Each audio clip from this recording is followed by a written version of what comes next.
Now he's yearning for Glastonbury. Here's Hippie Pete.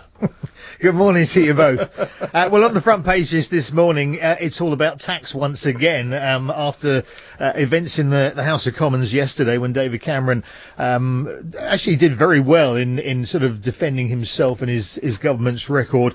But there are possibly more questions than answers as a result of that. Tell you what I did notice yesterday, Pete. Oh, Boris is doing well for himself, isn't he? He certainly is, yeah. I mean, he was one yesterday who published his tax returns, and he's doing very nicely, thank you. Yeah, I mean, yesterday George Osborne, Boris and Jeremy Corbyn all published their tax affairs. Jeremy Corbyn filed his late, so we've found out that he was fined £100. We'll call Corky Jeremy and call me Boris, because, you know, Boris is up there with me. I get £1 to listen. Have you not heard the trail? Right, carry on. But the Times this morning has a story about George Osborne receiving just under £45,000 in a dividend, and this is a result of publishing his tax affairs over the weekend. He received this £45,000 dividend in 2014. That, despite this is from his family's wallpaper company, despite that company not paying any corporation tax for the last 7 years. So that is obviously throwing up a few questions as well, and it's a story that really is not going away for the government. It's a can of worms, Pete, innit? You know, look, at the end of the day, I'm very, very fortunate, but there was a time when I finished football, I didn't know what I was going to do, and I'm thinking, when am I going to earn some money? But for people who don't earn a lot and work their socks off, I can understand their anger, I really can. On the other foot, someone whose parents have been very wealthy, or maybe their uncle's been very wealthy, leave them money. What they meant to do is just not take advice and just pay 45% tax. You know, anyone listening, if someone's going to give you 50 grand, you know, you talk to an accountant, wouldn't you? You wouldn't just take it and pay the tax and go off and spend it all. You'd talk to an accountant, wouldn't you? So it's a difficult one. It is a difficult one. I mean, I think it's more to, I mean, ordinary people who pay through their tax through PAYE don't have an option to do that. Correct. And I think that's the sort of dichotomy here. By the way, footballers have they're all PAYE footballers. So, you know, you imagine how much tax. By the way, what they get now is a joke. But you imagine how much tax they pay at the government. 45%, boom, and no questions asked. They can't get out of it. Yeah, well, I mean, that's quite right. But there are people who don't pay via PAYE who are getting out of paying tax. I mean, we've seen, you know, big companies over the last sort of couple of years, the likes of Google and Facebook and so on, who are paying very little tax despite earning huge amounts of money in this country. And it's something that has come to the fore over the past few years.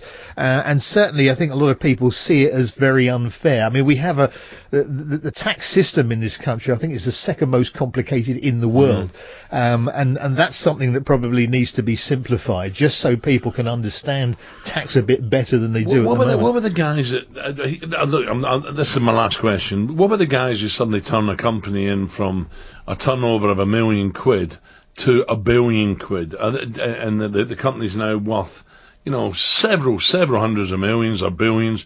Are they entitled to 100 million bonus? Are they? You know, I know it's ridiculous, it's ludicrous, but if it's set in stone at the start, if you take this company, you get a percentage, you know, and they're now worth fortunes. What do we do about that? I don't think anybody would argue about that, Alan, as long as they pay tax on whatever bonus they've had. That's the issue here. Well, you would, but then you take advice with a specialist who's a specialist in tax, not breaking the law, but what would you do? It's like putting money in a pension. Is that cheating the tax man, but putting money in a pension so you don't pay tax? No, because that's part of the tax system in this country. So is film partnerships and stuff like that people have gone into, and now the government have changed their mind. Well, it is, but it's. I mean, when you look at sort of companies like Google, who are. Oh no, I know where you're coming from there, but can you blame them when they're not breaking the law? You can't blame them at all. That's the problem. Of course, they're going to do it. The question is the law fair? And I think that's what people are looking at the moment, and that's presumably. I'm not arguing against it. I'm just saying, anyone should put themselves in the position they're lucky enough to get a few quid. Would you suddenly just accept I've got to pay tax and move on, or would you talk to an accountant? That's all. Well, I understand what you're saying, Alan, but I mean, one of my sister-in-laws actually is Danish, and I've been to Denmark many times over the years. When you talk to Danish people, they pay way more tax over there than we do here. But when you talk to them, they are quite happy to do that. There's no tax evasion in Denmark at all, because they understand that they want a proper health system, they want a proper education system, they want a good pension. But I mean, it is a question of a mindset, really, and I think it's a different mindset perhaps in this country to others around the world. Okay, yeah, good. What else you got? Well, the Times. See, Corky was saying nothing there. Let's get 8 limited companies. That's why. What else we got, Pete? The Times that's a lie, by the way.